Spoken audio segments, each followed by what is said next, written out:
Hey gladiators, walk the Kame Way. Most people are living on autopilot and calling it identity. They think they know who they are.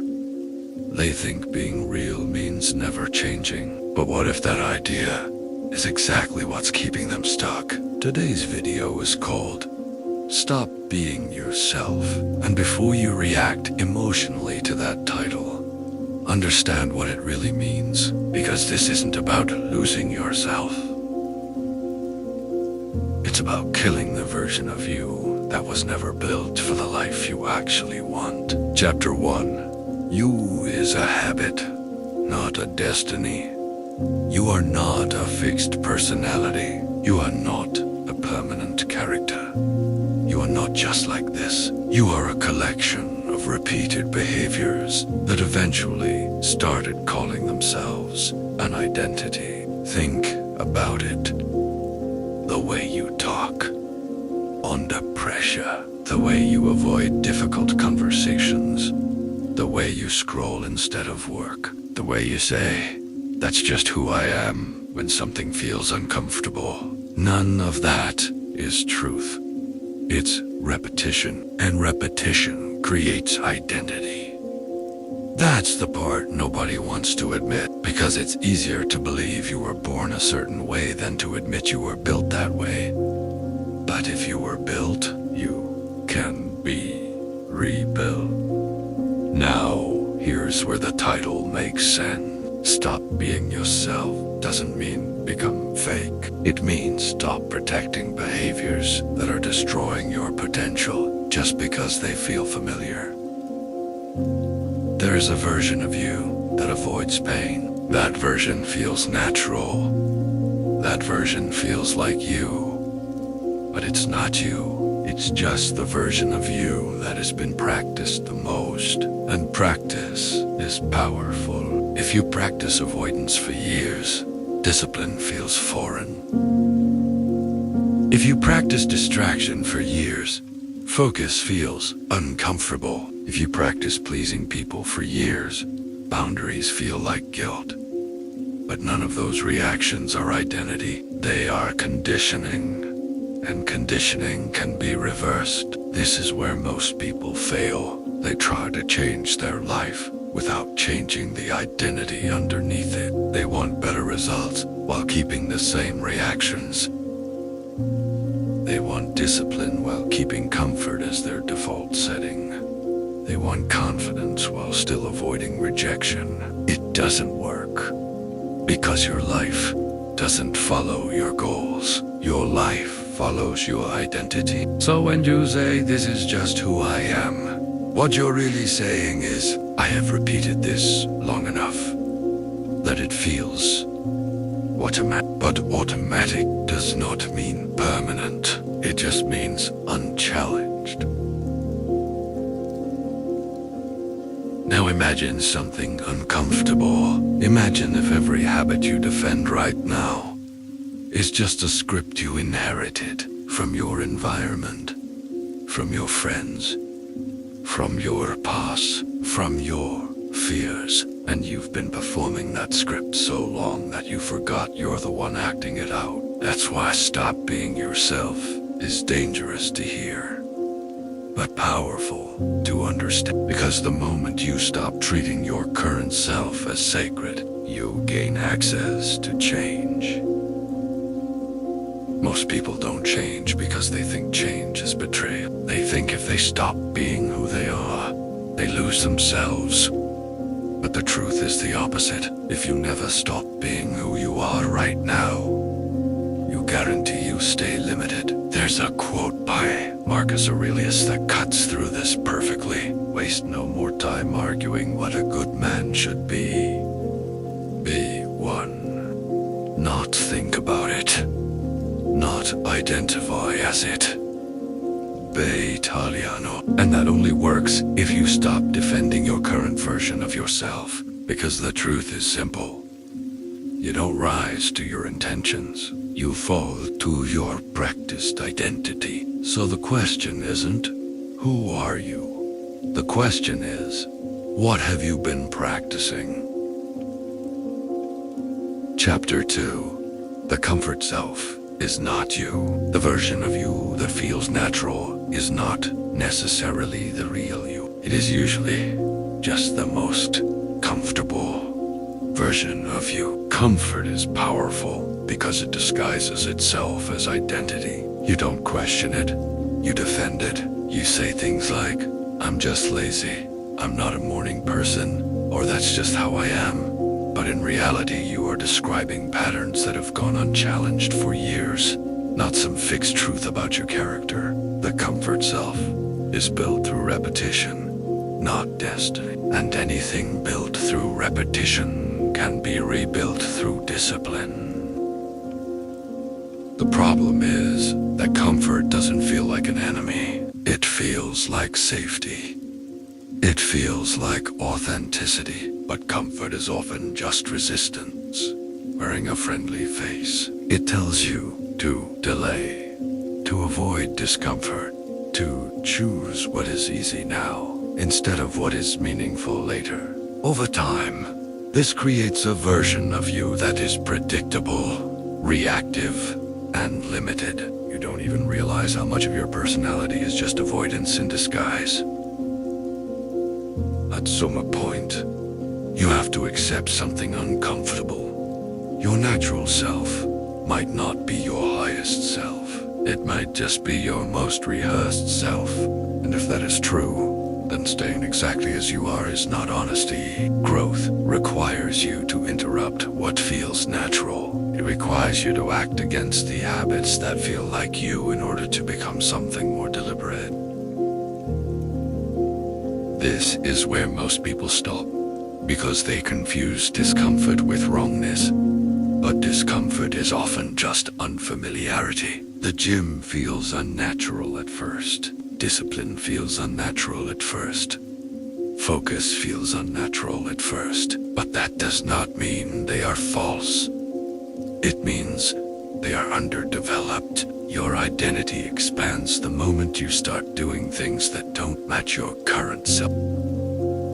So when I say, stop being yourself, I don't mean become fake or performative. I mean, stop obeying the version of you that was shaped by comfort alone. There is a deeper version of you that only appears when comfort loses authority. That version is not louder, but it is stronger. It doesn't negotiate with excuses. It doesn't romanticize procrastination. Before we continue, pause for a second and do something simple but intentional. Subscribe to the Kame Way. Not because of motivation, but because you're deciding to expose yourself to ideas that challenge your current identity. Treat it like a line in the sand between passive consumption and active change. And now comment this exact word. Uncomfortable. Not for engagement bait, but because if you can admit that this idea makes you uncomfortable, you're already closer to change than most people who pretend everything applies to them but never act on it. Chapter 3. Discipline is identity replacement. Discipline is not a skill problem. It is an identity problem. Most people think they fail because they lack motivation, structure, or time. But that is surface-level thinking. The real issue is that their identity does not require discipline. If you see yourself as someone who tries to work out, tries to focus, or tries to improve, then discipline will always feel optional. And anything optional eventually gets dropped when comfort shows up. Identity always wins over intention. You can intend to wake up early, but if your identity is someone who sleeps in, you will negotiate with yourself until you lose. You can intend to train hard, but if your identity is someone who gets tired easily, you will always find a reason to stop early. This is why discipline feels so hard at first. You're not just fighting habits, you are fighting a self-image that has been reinforced for years. The key shift is realizing discipline is not something you do, it is something you become. You don't add discipline to your life, You replace the identity that avoids discomfort with the identity that tolerates it. That replacement process is uncomfortable because it creates internal conflict. One part of you wants the old comfort. Another part is trying to build something new. That tension is exactly where change happens. Every disciplined action you take is a vote for a new identity. Every time you ignore distraction and focus, you are telling your brain, this is who I am now. Every time you trade when you don't feel like it, you are rewriting your baseline. And every time you break that pattern, you reinforce the old identity again. That is why consistency matters more than intensity. Identity is built through repetition, not intensity spikes. Most people wait to feel like it before acting, but discipline works in reverse. Action creates identity, not the other way around. You do not wait to become disciplined to act disciplined until it becomes normal. That is the uncomfortable truth most people avoid, because it removes excuses. It makes everything your responsibility. This is where real transformation starts. When you stop asking, how do I stay motivated, and start asking, what would the disciplined version of me do right now?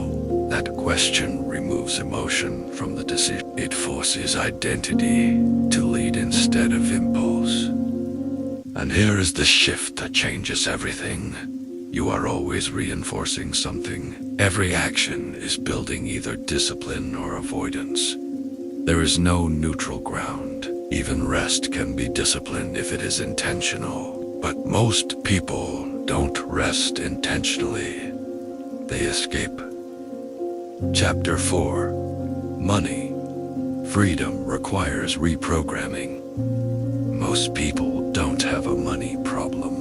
They have an identity problem around money. They see money as something they get instead of something they build with. That small difference decides everything. If your identity is built around earning just enough to survive, you will unconsciously sabotage anything that pushes you beyond that level. You'll reject opportunities that feel unfamiliar, avoid risks that could change your income, and stay loyal to comfort disguised as stability.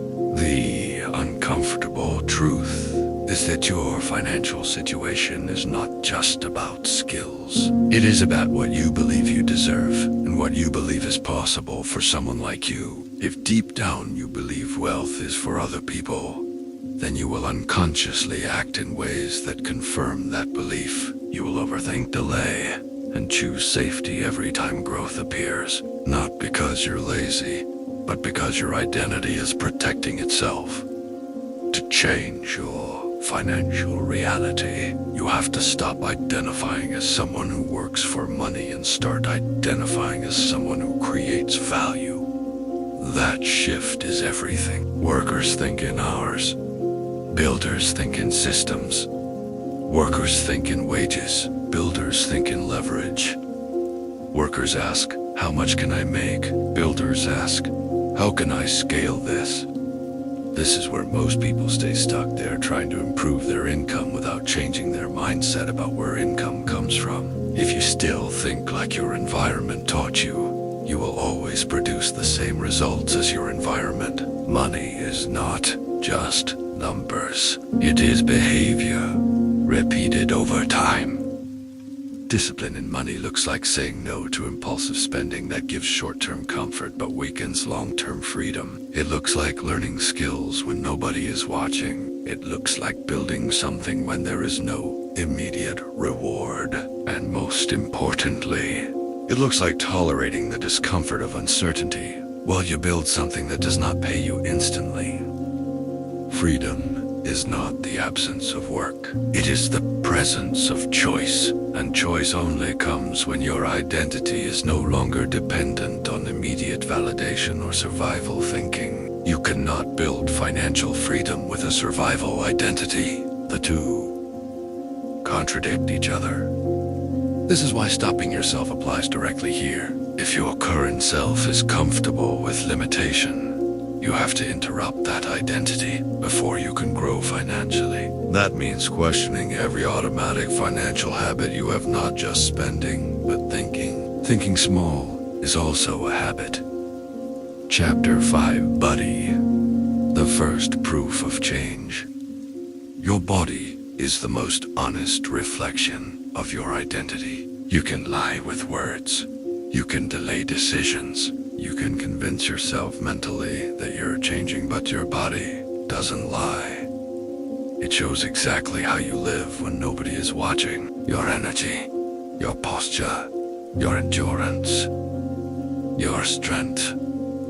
You're disciplined with food, sleep, and movement. All of it is evidence, not opinion. This is why physical transformation is usually the first real sign that someone is changing their life. Not because the gym is magic, but because the body forces consistency. You can't think your way into fitness. You can only repeat actions until your identity catches up. And repetition is what most people avoid, because it removes excuses and exposes discipline. The version of you that avoids training, avoids discomfort, and avoids effort is not your true self. It is your untrained self. The body reveals this clearly. The moment you start training seriously, you immediately meet resistance, fatigue, boredom, soreness, and the urge to quit early. That resistance is not a sign you're doing something wrong. It is the friction between your old identity and the new one trying to form. And this applies far beyond the gym. Running, surfing, hiking, stretching, even just walking with intention. These are not just physical activities. They are identity signals. Every time you do something physically demanding, when you dance, they feel like it. You are training your mind to stop negotiating with discomfort. That skill transfers into everything. Work, money, relationships, discipline. People often underestimate how much physical discipline affects mental clarity. When your body is weak, inconsistent, and overstimulated, your mind follows the same pattern. You become reactive. You chase quick comfort. You avoid effort. But when your body is trained, your mind starts respecting structure. You become less emotional about effort and more grounded in execution. There is also something deeper happening. Self-respect is built physically. Before it becomes mental, you don't think your way into self-respect, you act your way into it. Waking up early, training when you don't feel like it, pushing through fatigue safely, and maintaining consistency builds a silent internal agreement. I do what I say I will do. Without that, confidence is just imagination. This is why stop being yourself matters here too. If your current self is physically passive, avoiding effort, and dependent on comfort, then staying that version of yourself guarantees stagnation. You don't need a new personality. You need a new physical standard that forces your identity to upgrade. Change becomes real when your body starts proving it before your mind fully believes it. Chapter 6. Stoic Execution. Doing what needs to be done. Most people overcomplicate change because they are trying to feel ready before they act. But readiness is not a feeling, it is a decision followed by repetition. The real question is never am I ready? The real question is what is required right now, regardless of how I feel. That shift is what separates thinking from execution. This is where discipline stops being motivational and becomes philosophical. The Stoics understood this deeply. Life is not controlled by your emotions, it is controlled by your response to them. You don't eliminate discomfort. You act in spite of it, and the more you practice that, the less authority your emotions have over your direction. There is a reason this connects so strongly with physical training, whether it's martial arts, gym work, surfing, or hiking. All of these force immediate honesty. In martial arts, hesitation gets exposed instantly. In the gym, laziness shows up in the weight you refuse to lift. In surfing, fear determines whether you paddle or back off. In hiking, endurance reveals how much you avoid discomfort. These aren't hobbies, they are feedback systems for your identity. The same principle applies everywhere else in life. You don't rise to the occasion, fall to your training. That's why execution matters more than intention. Every time you choose action over hesitation, you are training a version of yourself that doesn't negotiate with excuses. Marcus Aurelius captured this mindset in a way that still hits today. You have power over your mind, not outside events. Realize this, and you will find strength. That's not a quote about positivity. It's a quote about control. Your power is not in controlling outcomes, but in controlling response. And that response is built in repetition. You don't become disciplined in one breakthrough moment. You become disciplined by repeatedly doing what you said you would do, especially when it's inconvenient. That is where identity actually shifts. Not in theory, but in execution under resistance. Most people live in delay. They delay training, delay starting, delay committing, delay changing their diet, delay building structure. But delay is just a habit of avoiding discomfort, and the longer you practice delay, the more natural it feels. Eventually, it becomes your default identity. The solution is not more thinking. It is immediate action, aligned with what you already know needs to be done. That is why athletes, fighters, and high performers rely on systems instead of moods. They don't ask how they feel, they execute what is required. This is where a stop being yourself becomes practical. If your current self delays, hesitates, and negotiates, then discipline requires you to override that pattern not once, but repeatedly, until a new identity becomes automatic. And the more you do it, the less effort it takes. Because at some point, discipline stops feeling like effort and starts feeling like who you are. Chapter 7. Final Shift. 1% who actually change. Most people fail not because life is too hard, but because the process is too boring. That's the part nobody wants to admit. Everyone wants transformation, but almost nobody wants repetition. The gym is boring. Studying is boring. Building a business is boring. Eating clean, training consistently, showing up when nobody cares to this is not exciting. This is not cinematic. This is quiet, slow, unglamorous work that rarely feels meaningful in the moment. And that is exactly why it works. Because the truth is, the majority of people will never do it. Not because they can't, but because they won't tolerate the boredom, the delay of reward, the emotional discomfort of not seeing instant results. That is the dividing line. Not talent, not intelligence, not opportunity. It is tolerance for boring consistency. This is where we separate from everyone else. We are not building a channel for motivation addict. We are building a mindset for people who are willing to do what is repetitive, difficult, and invisible for a long time without applause.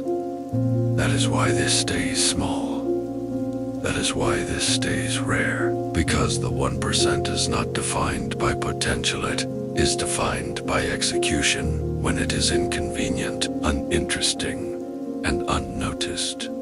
This is where the mindset of discipline becomes almost like training under pressure. In martial arts, you don't get better because you feel inspired. You get better because you show up and get hit. Learn, adapt, repeat. The same applies to everything else. No emotion, just repetition.